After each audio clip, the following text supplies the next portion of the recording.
Hello, everyone, and welcome back to the Leadership Jam session. Today's episode is going to focus on a discussion that took place during one of my workshops called the Coaches Jam session, where I have a group of managers that I meet with to discuss various different leadership topics. And one of the topics we were discussing is the following: how do you keep your vision alive with your team? This is perfect timing because I know many of you out there are in the middle of focusing on perhaps a new vision for next year, or maybe revisiting what your current vision is, repositioning it, whatever the case may be. And this episode is really going to help you put in place some techniques and approaches on how to pull through and keep that vision alive and consistent throughout the year. So I'm going to drop you right into the discussion that took place, and then I'll come back at the end to summarize a few key takeaways for you.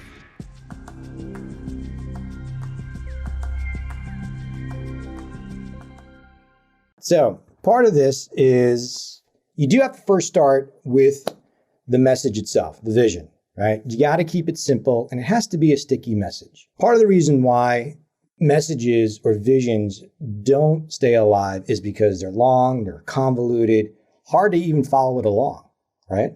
Even when it's explained. So you really do need to make sure you keep it very simple, and it has to have that sticky feeling to it. Sometimes you can use, inspiring language, but you also have to provide purpose and impact. What do I mean by that? What I mean by provide purpose and impact. Two important words. I was going to say, is it going to be impactful to them to remember? Is it going to be something they can, follow through? And we have a vision statement for the team that we've used. And so you just hope that everybody can repeat it. And if they know it's simplistic enough, and if it impacts them, then they're going to follow through with it. All right, so the impact, right, to them. I'm glad you said it has to be kind of simple enough so they can remember it. Kevin, what were you going to say? I was going to respond. Purpose, impact, I think it just speaks to what you're there for. And then what are you trying to, accomplish on a daily basis, right, which is hard to do in a short statement that sticks. It is, right? But again, it goes back to what's the goal, what's the purpose, right? What are we trying to accomplish? And the impact, right, to what Tracy talked about, is so important that is kind of like the first step. That message, it's simple, but what's in it for me, the employee, right? The impact to the organization, but what really is the WIFM for the employee, right? So it does start, I know we're not talking about creating the message, but it does start there in terms of at least having any chance to keep it alive. All right, I am going to show one more image, because I do like images, as you can tell. Why is this image a fitting metaphor? Looking at the anchor. What comes to mind when you see that? Why is it important? Yep, James? It symbolizes where you can stop and where you can pause for a second and actually sit in a place. So if you look at if you're talking about your vision here, Rob, and where you're anchoring around something, it's a position or a stance that you're taking and that you're going to do and execute and think, and everything that you're going to do is built around that. Okay, right. So I heard you say it grounds you, and the positioning is pretty important. Right. Right. What else? Yes, Tracy? I can go. And I was going to say, the anchor it's the strength. It's going to be that solid foundation in the midst of the uncalming waters. So to me, the vision is, the strength or foundation in the midst of obstacles that can occur. And so that's how I look at the vision statement for the team. Because if you have a vision statement that's strong and builds a foundation, then when obstacles come up or, rough waters, you're still going to be able to get through it. Right. So, whatever's going on, you have to have, the anchor has to be strong enough to support it. Tracy, what you said is you need that strong anchor, regardless what's going on, organizational noise and swirl. The anchor has to be strong enough, positioned well enough to be able to keep you grounded. What else comes to mind when you think of this? Who else? Anything else come to mind? I'll say the links is like the connecting you back to something larger. So I think, you've got the anchor that's grounding you, but you're also connecting back to something else. All right. So the way I kind of approach this is, once you create your vision, you got to drop the anchor. And an anchor is only as strong as its weakest link, right? So if you think about it, the way to keep you alive on a boat, when you anchor it, you got to make sure the links are strong enough, right? And so the vision in itself is really all about all the links to keep it all together, right? So some of the things, when we talk about links, right? One-on-ones, for example, right? So keeping that vision, making sure you're keeping it kind of front and center, you can do that within one-on-ones. That's a link. What else would you say if you think about links in terms of a vision? How do you keep your vision alive and linking it together? You talk about the team calls or anything like that? Is that what you mean? Just team calls? Regular contact or, yeah. Yep. Team meetings. Yep. Absolutely. Right. Great way to link it together. All right. So we talked about, in terms of dropping the anchor with your vision, is the anchor serves as it grounds it. It is about positioning, right? So I just want to go back to what James said before. Part of the strategy of anchoring something down is you have to have it positioned accurately. And so that's a big piece of it, even planning ahead, right? And putting the plan in place to make sure you do have it anchored correctly. Anything else comes to mind in terms of even putting the links together? What else would you use? I don't know if this is really drilling down to one-on-one, but I think about, a team goals, and a team vision and team unity and who we are, who we want to be, and just kind of constantly revisiting that, which I do all the time, and ensuring that we're still on the same page and revising because things change and so forth. But I'm not sure if that's what you're. Well, actually, I do want to go back to that. So even when you do position, your vision, you do have to at least have the awareness. You may have to reposition. Sometimes, we do put our vision together and our vision statement. We do have to have sometimes the awareness and the courage to sometimes sit back and say, you know what, maybe this is not landing right. Maybe it's not positioned right. All right. If it's not sticking, right, if you don't have it anchored correctly, you might have to reposition it. Nothing wrong with that.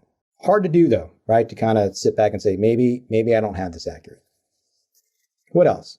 I was just thinking around this in kind of a way of there has to be not only one-on-ones, team meetings, but there also has to be, I think, some ownership of it from the team, right? Not me just keeping it alive, but the team as well keeping it alive, right? Maintaining that anchor in a way that it's not going to fall apart. Yeah, right. Sometimes depending on the weight of it, right? It takes a team to kind of secure it.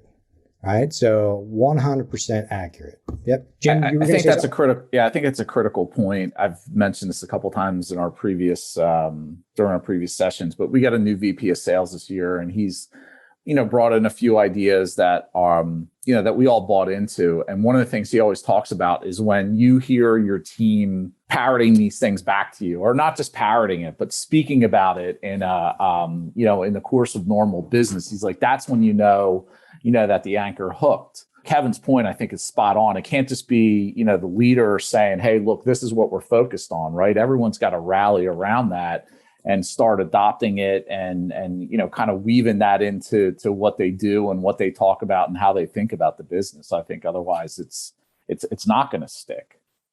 100%. Yep. James? And I just one last piece to even add on to Kevin and Jim. Once your team starts to speak that back to you and is acting and thinking that language, and us as leaders recognize them for it, then you really kind of nail it at that point, right? Mm-hmm. Boom. There it is. Rewards and recognitions, right? Oh, you're right. It's like it's almost as if James was looking at my slides, which he hasn't. Nice job. Yeah. Well played. Absolutely, right? The vision is only going to stick, if your people are on board, right? And you have to find ways to kind of invite them into it. So the rewards and recognition is a great way, right, to help reinforce. Right? And once your people start really you're seeing it stick and they're repeating it back to you, the rewards and recognitions piece is awesome. And we did talk about this, right? Positioning and repositioning. What else comes to mind in terms of best practices, things you've done? Rob, what about like on the front end, as you're building this vision, trying to kind of look, your job as the leader is to set that vision, to maybe kind of corral that vision, to guide it, whatever, but talked about how important it is to have your team buy in. So, what are your thoughts about getting that before you establish this is where we're going to drop the anchor, getting your team's buy-in on it at the front end. And any thoughts or tips around that? I'll open it up to the group, see what you guys think. I can weigh in on this.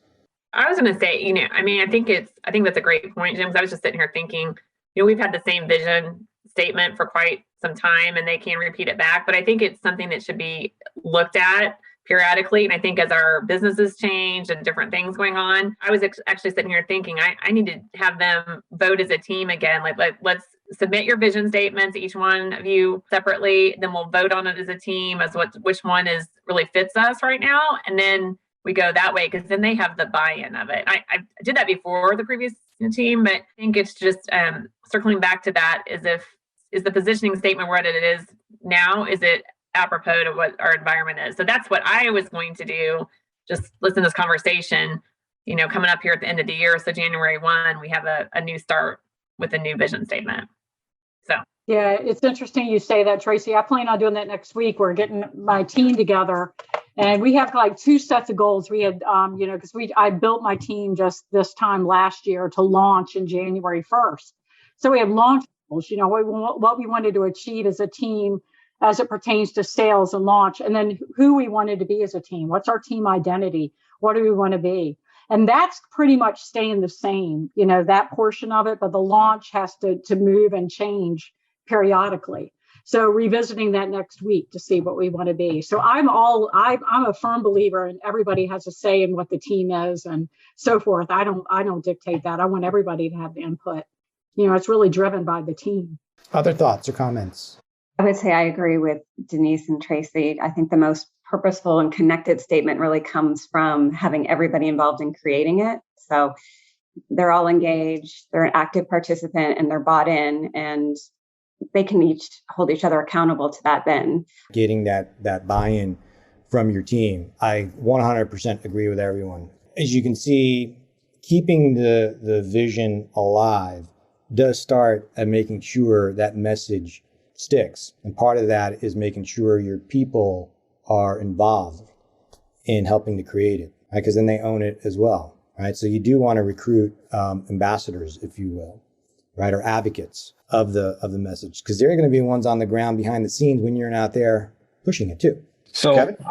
Mine is more of a question. What is your intended purpose of a vision? And kind of what is your output? And this goes to everybody. That's where I sometimes struggle is like, what is the outcome that I'm trying to drive here? You can say things and act like we want to be collaborative. We want to be communicative. We want to be authentic, right? Those are the things that I believe in with my team. I want those, but I mean, is there a better outcome than just those things outside of sales or, right? I mean, I guess that's part of the vision is what are you really trying to end up doing? And then that's where I sometimes struggle is being collaborative. That can be easy, right? Maybe not. Is that your guiding principle? Is that what a vision statement is? Is it a guiding principle? And that's why I think the lines get a little blurry for me sometimes. So it goes back to that purpose and impact, right? What's the purpose and what's the impact, right? If you can't, if the vision in itself, if it doesn't describe it, it's not going to have people won't understand it. It won't stick. Let me give you some additional examples too of what this might look like for a team. I'll use 2 examples. When I was in the training team, and our head of training was very good at, for each year, trying to identify, is there a gap? Where do we need to improve upon as a team? I remember one year she was very good at this, as who needs to know? So part of that was because Jen's smiling. Were you part of the team? I still use that today. Okay. Right. So who needs to know? Meaning we as a team, and there was different departments, or sub-departments, if you will, needed to do a better job in our teams that reported into us communicating with each other. And what we found was that a lack of that produced just even more work, miscommunications. So the whole theme was who needs to know? Very simple. It stuck. One of the techniques as well, I'm going to share, right, is on my slide, is swag. Sometimes, you need different things, resources to keep it front and center. So we had pens made up, who needs to know, right? Again, it's constant reminders, being very intentional of finding opportunities to keep it front and center. But that was a very specific vision for what the need was of the team of that time and our goals moving into next year. Another example of that, and Jim, you were part of my region as a rep. I don't know if you remember this. And it wasn't even, it was one of the reps came up with this idea and it came from Simon Sinek, be the why. Remember that, Jim? I was gonna go. I'm like, I have that shirt in my drawer still somewhere. Yeah, yeah. I was wondering if you were even gonna remember. We had somebody. Yes, I have it underneath my my college shirt. There you go. Talk about building advocates, right? One of our reps was an artist. He actually designed the shirt for the region. We ordered shirts throughout the entire region, and we gave them out at a regional POA. And all the managers and reps had Be the Why, right? And that was intended to really focus on individual contribution, and the purpose of how do you contribute to the team? Be the why. Why are we doing this? Things like that. Rob, that unit, that team was so unified. Like we were all definitely, we wanted to be the why. We were, passionate about helping patients, and we definitely had that it factor that everyone was like rowing in this, I'm going to throw out corporate buzzwords, but everyone was rowing in the same direction. Everyone buying into that mission. And I guess it's all these things. It was, laying out the clear vision and repeating it, having everyone, committed, buying into it. But that was definitely a very unified and not just the, again, like my little team that I was on was super unified, but I think your whole region. I forget. Yeah. I mean, what was there, 6 or 7 teams and everyone was really unified in that. Yeah. Again, it goes back to what Jen talked about before with the anchor, right? It was a link. It was another link that made the chain even stronger. Right? All these things are different links. But you'd be amazed, even just using swag or different reminders, right, goes a long way as well. Other best practices on keeping the vision alive. You can use your vision or whatever your guiding principle is in your feedback sessions with your teams. Absolutely. So when you're doing coaching and you can give an example of how they pulled something through or executed a program or did an initiative and align it back to how it correlates back to the vision that you set forward. That kind of keeps things alive, I think. Yeah, it goes back to, again, you have to be very intentional. It has to be repetitive. It really does. Repetition is the key. It's like any muscle memory. I learned the hard way when I first became a regional director, and I set the mission or the vision for the region. And I was like, all right, I walked out for the next quarter. We're all back. And I asked a few, to my embarrassment of myself, I was like, all right, who here knows the vision? Like, in a room of 50 people, I think maybe 2 people raised their hands. And it was on me because, my mind's like, well, I said it once, I'm good to go, right? That is not the case. Clearly, that is not the case. It takes a lot of work, a lot of intentional planning through all these different activities to get it to stick. And even then, it takes a long time. So yes, repetition for sure. Other thoughts or best practices. What about this? Different learning styles. I think we have to take that into consideration, right? You have some people who are auditory learners, visual learners, right? So this goes back to being intentional and having, being proactive. So you need to incorporate stuff on email, sprinkling in some of the, the reminders. It might be, I hate to say it, even some videos. There's a lot of leaders right now who share with me how they'll take like a little bit like of a 30-second video, even on their phone, right? Of a message. They'll weave in a little bit of the vision, send it out on a monthly basis to their teams, right? So you have visual learners, auditory, people need to read it at times, even like an image at the bottom of your email signature of something. Jen, were you going to say something? I'm sorry. I agree. Just kind of that reinforcement through all the different channels that we have available to us now is really important. So I think there's different ways. It can be, in a text, a group text. It can be, I love the idea of putting it at the bottom of your email if you've got kind of a slogan. I know for the company I work for, we go fast for patients, and you see it everywhere in the background of Zoom. So you can see that we go fast for patients. So, there's a lot of creative ways now with technology at our disposal that we can really kind of reinforce those things. 100%. I think one of the themes here is be proactive versus reactive. My first attempt when I first became a regional director at trying to implement a vision was an epic fail, because then I was like being reactive. I was trying to play catch up. As I evolved, I realized how much planning, how much I needed to really invest in it to make sure that it really did stick. Rob, right? Did you engage any of your district managers or reps in that discussion in creating that vision, or was it a vision you dictated down to them? So great question. Actually, we did come up with it ourselves. I got my managers together for the first time and we kind of created it. The challenge is, this goes back to the old adage, the old saying of, you have to inspect what you expect, right? I mean, we created it and then I just mentioned it, but, why would anyone else follow it if they don't hear me speaking to it? So, you have to lead by example, and you have to, even though I had managers reporting into me, I did fall into, I think, a little bit of that trap too. I got managers reporting into me. They're going to do this. But again, the fundamentals don't change, right? I still needed to hold them accountable, but I needed to do my part to continue to message it, to reinforce it as well. So, and, as we evolved, we repositioned, we fine-tuned it, right? Made it a little bit more, we implemented the BY, or be the Y, I should say. So, I think the other thing too is it doesn't happen overnight. You do need to make sure you give it time to let it take root, as long as you're doing all the other things. Good question though, Jen. At least I got that part right. I just screwed up the rest of it. So at least you didn't force it down, because I've experienced that, and that really doesn't come off very well when some of your leaders tell you and don't engage you. So totally. And I think you have to just have the humility and the vulnerability to also, be able to adjust along the way. Say, all right, maybe this isn't, maybe, and again, even though you'll have a much better chance of success when you have everybody involved in helping you. But even then, things change. Environments change, right? So, and you have to change with it. Just like a boat. Sometimes, you have to reposition.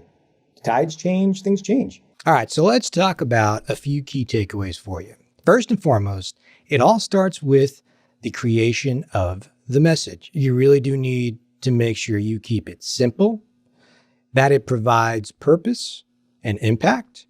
And as you heard, one of the key ways of making sure we keep it alive is you need to recruit advocates, the ambassadors, people on your team who are going to help you to keep it alive, which means bring them in right at the beginning. Include them in the process of helping you create the vision, or at least just even bouncing it off them. That's the first thing. At the start of the discussion, I used an anchor, an image, just to help the conversations to kick it off. And what you heard was us talking about how the vision, keeping it alive, is like using a strong anchor on a boat. It has to be strong enough, positioned accurately.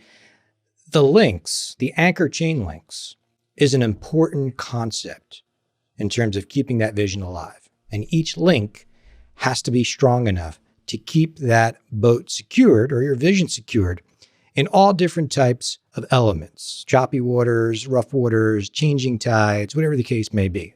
And those links may include one-on-ones, even in your coaching discussions, finding ways to weave that vision back in, discussing it on team meetings, most importantly, recognizing and rewarding the people on your team who are following through on that vision, implementing it, helping to keep it alive as well. We also talked about the importance of understanding different learning styles, and that people learn differently. Some learn by just visualizing, auditory.